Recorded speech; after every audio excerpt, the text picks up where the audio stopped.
বস্তুটির বেগ যখন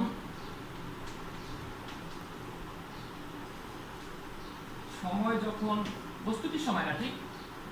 যখন t equal to 0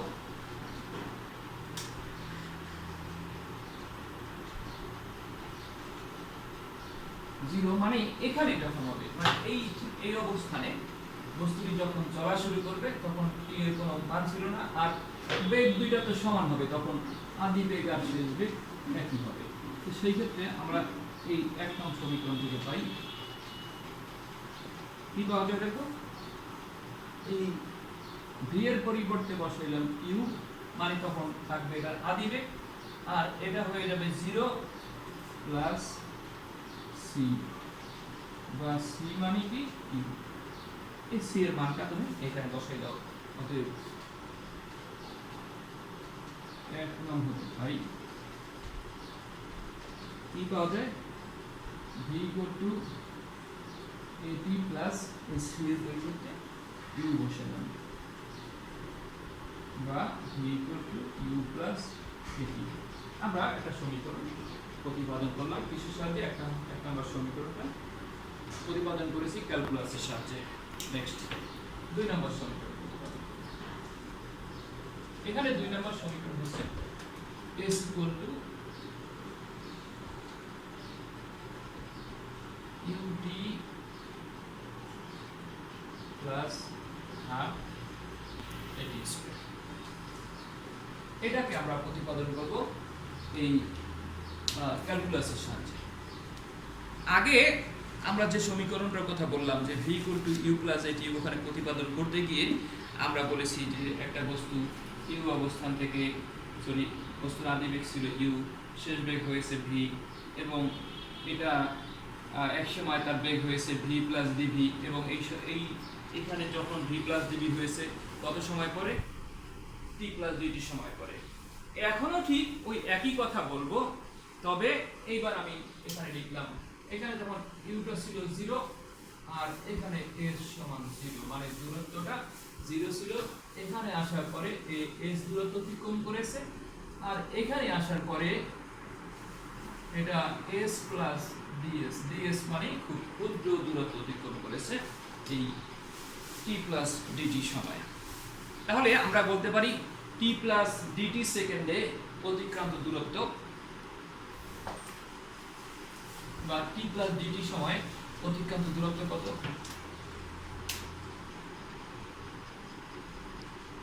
t plus dt সময়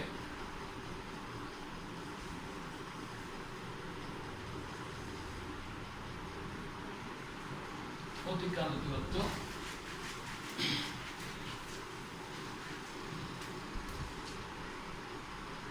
s plus ds আবার ক্ষুদ্র dt সময়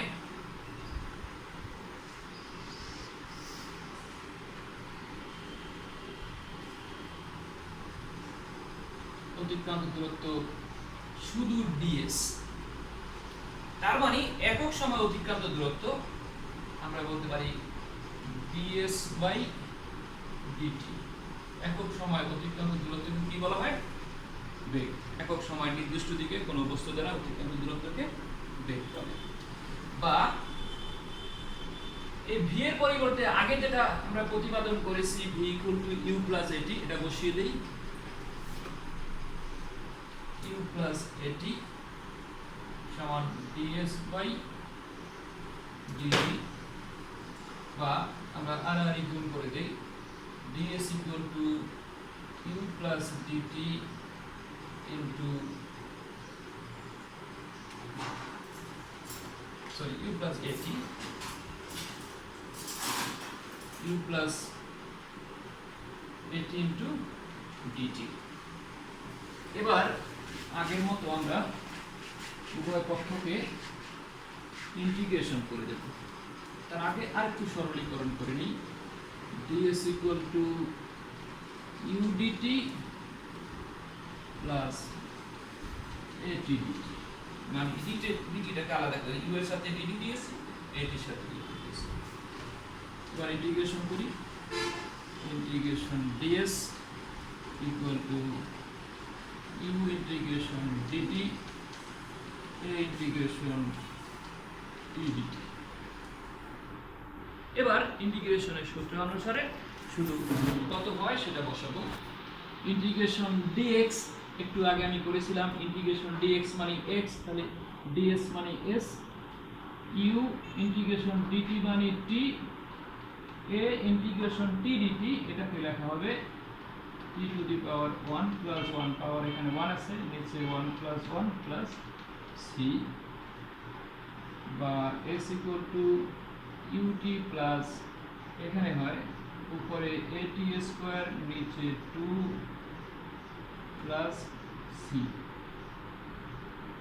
একেবারে প্রাথমিক অবস্থায় আমি দেখো এখানে টি ইকুয়াল টু যখন 0 হবে, তাহলে টি ইকুয়াল টু 0 হলে ইউ ইকুয়াল টু 0 আর এস ইকুয়াল টু 0, যখন বস্তুটা চলা শুরু করবে তখন। তো সেক্ষেত্রে আমরা লিখতে পারি যে এই টি ইকুয়াল টু 0 হলে মানে একবারে প্রাথমিকভাবে যখন বস্তুটা চলা শুরু করেছে তখন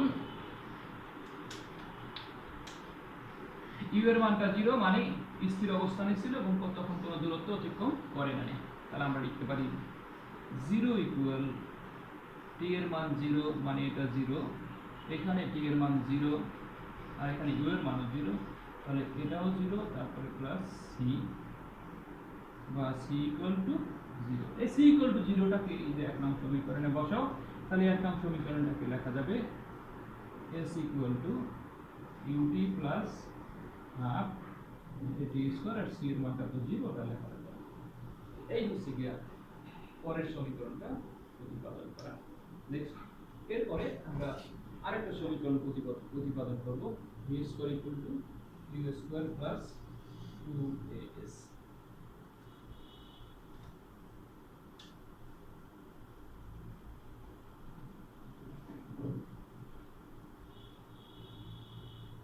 এটাকে প্রতিপাদন করতে গিয়ে তোমাদের চিত্র একই, আগে যে চিত্র বলতে কি এখানে এটা চিত্র না, জাস্ট দেখাইছে একটা বস্তু এখান থেকে এখানে আসছে, s দূরত্ব অতিক্রম করেছে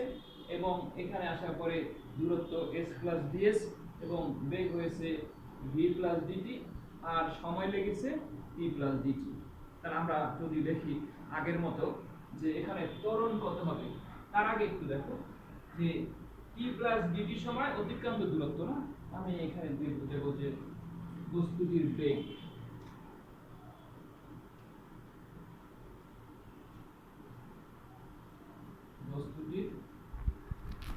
বেগ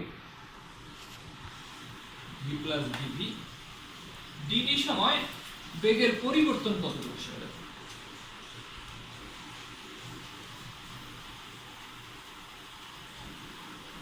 পরিবর্তন dv, তাহলে একক সময় বেগের পরিবর্তন কত, dv বাই dt, এটাকে বলা হয় বস্তুটির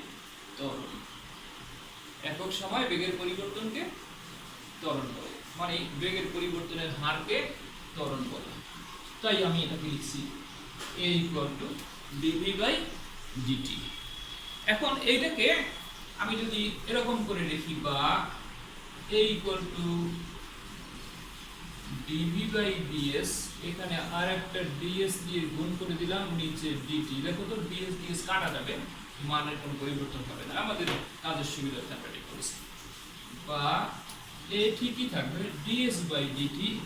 এইটার পরিবর্তে আমি v লিখতে পারি, মানে সরণের পরিবর্তনের হার, আর যেটা আছে সেটা থাকলো dv by ds।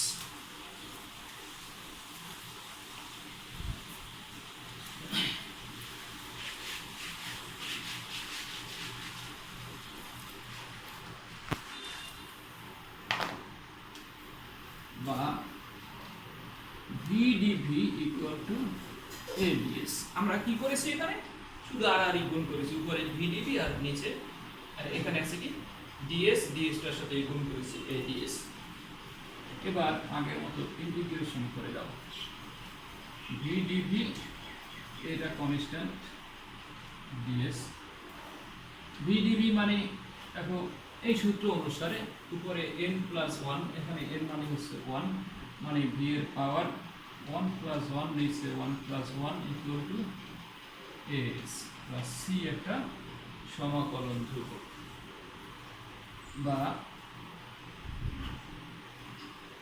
V square by 2 সমান এস প্লাস সি। এই সমাকলনটা তোমরা একটু ভালো করে এই সূত্রটার দিকে তাকাবা, কারণ এটা তোমাদের খুব প্রয়োজন আছে, এটা পরবর্তীতে তোমাদের খুব কাজে লাগবে। এবং তোমাদের ইন্টিগ্রেশন একটা চ্যাপ্টারই আছে, একটা বই বলা যায়। পরবর্তী ক্লাসে গেলে 11-12 ক্লাসে পরবর্তী ক্লাসে তোমরা ইন্টিগ্রেশন একটা বই পেয়ে যাবে। এখন হ্যাঁ, যখন t ইকুয়াল টু 0 তখন s ইকুয়াল টু 0 ছিল। যখন s ইকুয়াল টু 0 তখন u সমান সমান কি? u সমান সমান v, মানে v সমান সমান u। বেগটা ছিল, আমি বলতে পারি যে বেগটা ছিল আদি বেগ আর কি। তাহলে আমরা এই সমীকরণটাকে কি লিখতে পারি? 1 নম্বর সমীকরণটাকে যে 1 নং থেকে pi u square by 2 equal এটা 0 প্লাস c বা c equal to you square by 2। এই মানটা 1 নং সমীকরণে আবার এই মানটা বসাই দাও, তাহলে কি হয়? v স্কয়ার বাই 2 সমান as plus U square by 2। আমি এদিকে মুছে ফেললাম, ওখান থেকে দেখো 1 নং সমীকরণ যেখানে আছে মান বসিয়েছি সেখান থেকে, বা উভয় পক্ষকে এটাকে 2 দিয়ে গুণ করে দাও, তাহলে v স্কয়ার সমান 2as প্লাস ইউ স্কয়ার। তার মানে v স্কয়ার ইকুয়াল টু